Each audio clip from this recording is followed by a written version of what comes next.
Bom dia, meu povo! Então, vamos conversar um pouquinho sobre medo, né? Eu separei algumas questões aqui para falar sobre uma perspectiva desse medo, né? Porque ele é muito amplo, é um assunto amplo e eu vou trazer aqui uma perspectiva, um olhar, e aí para a gente poder pensar um pouquinho, tá? Então eu vou começar e sempre falando, aqui não é a melhor perspectiva ou a superior, não, é uma perspectiva a mais. E aí quem achar que é importante e que fez sentido para você, ótimo. Se não, tudo bem também, tá? Então vamos lá. Primeiro começando pelo que não se deve fazer. Porque quando a gente está falando de medo, o sentimento de medo e todas as emoções, as sensações que ele traz nas crianças, a gente tem que primeiro entender esse contexto. Que contexto é esse? Que medo é esse? De quê? Quando? Como? Com que frequência acontece? Com que intensidade? E a gente só vai conseguir entender esse medo da criança se a gente conseguir se conectar com ela no momento que ela está sentindo aquele medo, né? E aí o que a gente deve fazer?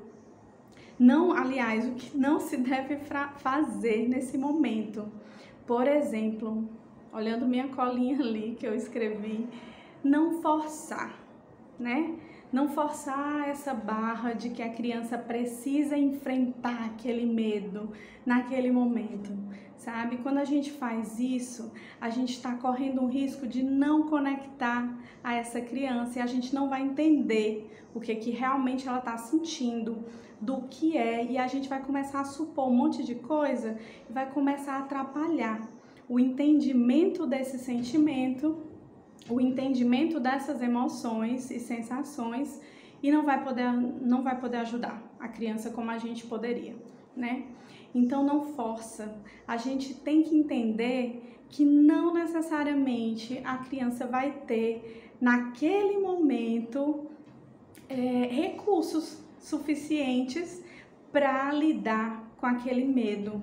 A gente tem que entender que é uma criança em desenvolvimento, então até 12 anos a gente está falando de crianças, né, em desenvolvimento, depois são adolescentes em desenvolvimento, né, então a gente precisa entender isso.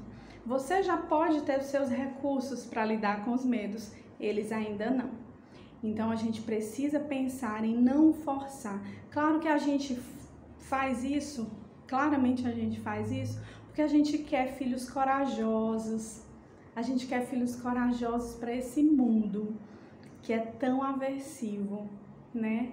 E aí eu entendo cada pai, cada mãe que faz isso automaticamente, porque também já faz parte da sua história de vida enfrentar esse enfrentamento do medo dessa forma, né? Nossos pais também faziam isso, então a gente acaba replicando automaticamente, mas não force, porque vamos lembrar sempre, o meu filho pode ainda não ter desenvolvido recursos suficientes para lidar com aquele medo, então ao invés de ajudá-lo, eu vou atrapalhar.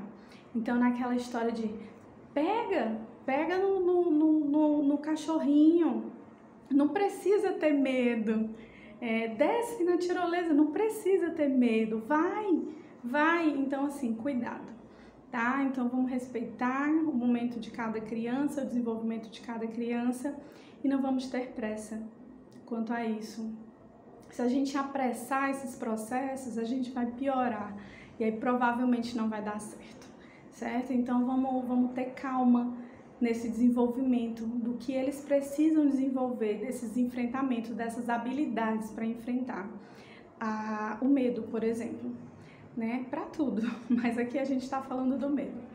Então, outra coisa que a gente não pode fazer, por favor, não deve, né? É comparar as crianças. Olha, tá vendo fulaninho ali? Tá fazendo.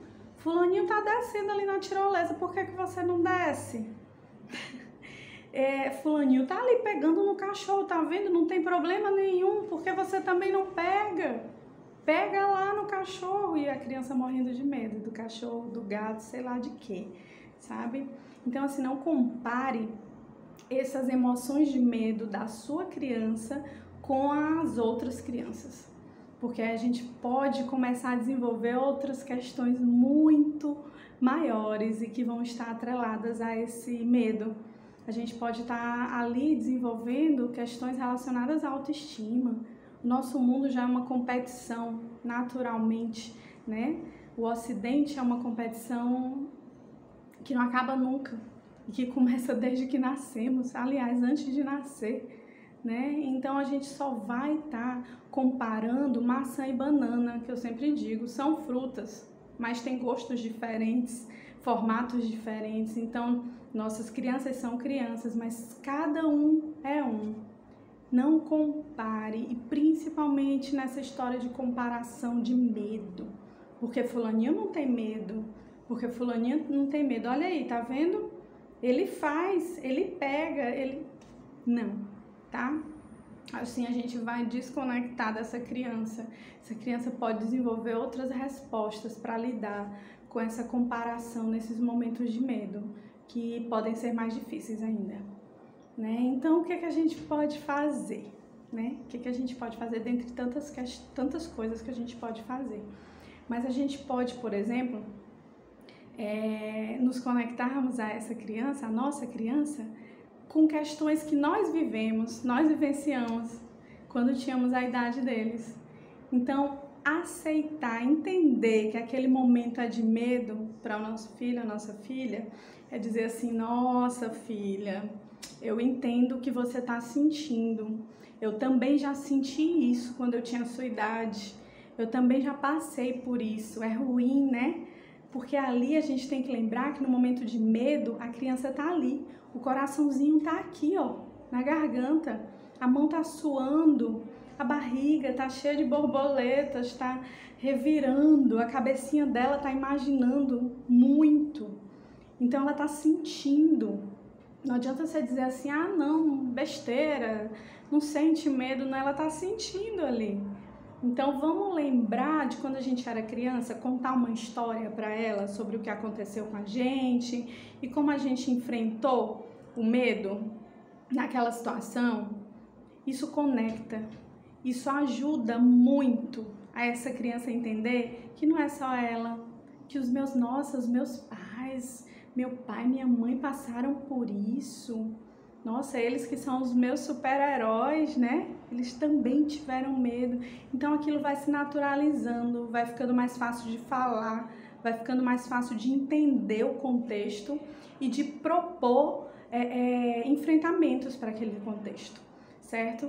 E lembrando sempre, você vai falar da sua história de superação, de enfrentamento, mas você não vai exigir que a sua criança tenha a mesma postura, tá? Não é para dar um modelo sem exigir que ela faça o mesmo que você, porque ela não é você, né? Então a gente tem que ter esse cuidado também. Em outras situações, a criança pode ver o pai fazendo ou a mãe fazendo e se sentir mais segura e saber por onde caminhar e fazer igual, sabe? Sem a gente exigir, sem a gente pedir.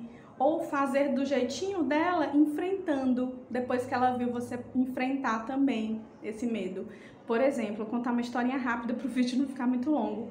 A minha filha já estava subindo em árvores, né, tudo, trabalhando a parte motora, trabalhando os medos, as ansiedades, a respiração, tudo isso.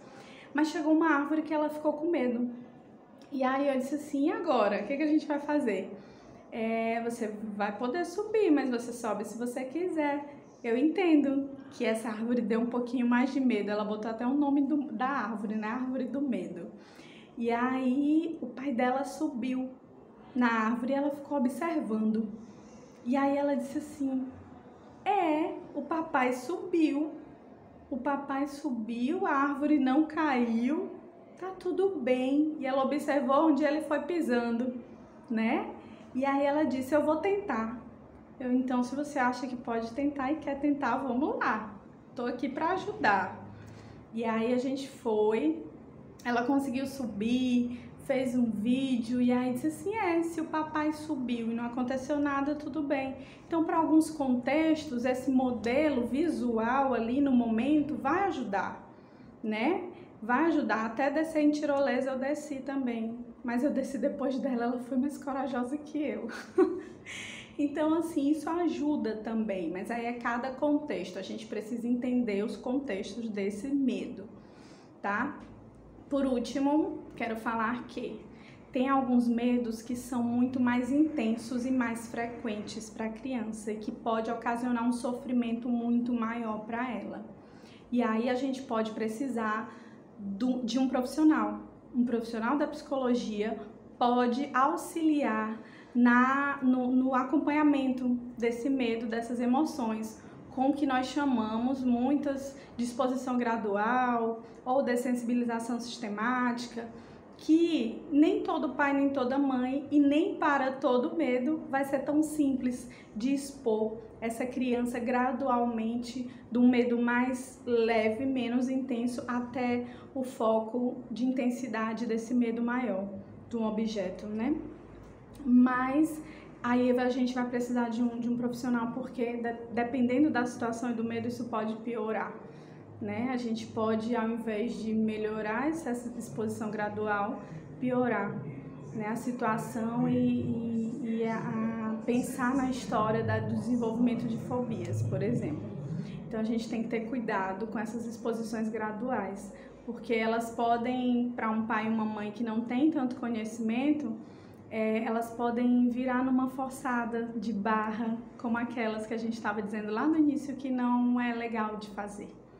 Tá certo, gente? Então eu espero que um pouquinho do que eu tenha falado aqui possa servir para você, para olhar de forma diferente esse sentimento de medo que a sua criança está tendo, e entender, aceitar, conectar essa criança e junto com ela começarem a desenvolver estratégias para o enfrentamento desse medo e o desenvolvimento de habilidades para o enfrentamento, não só de medos da infância, mas para a vida, né?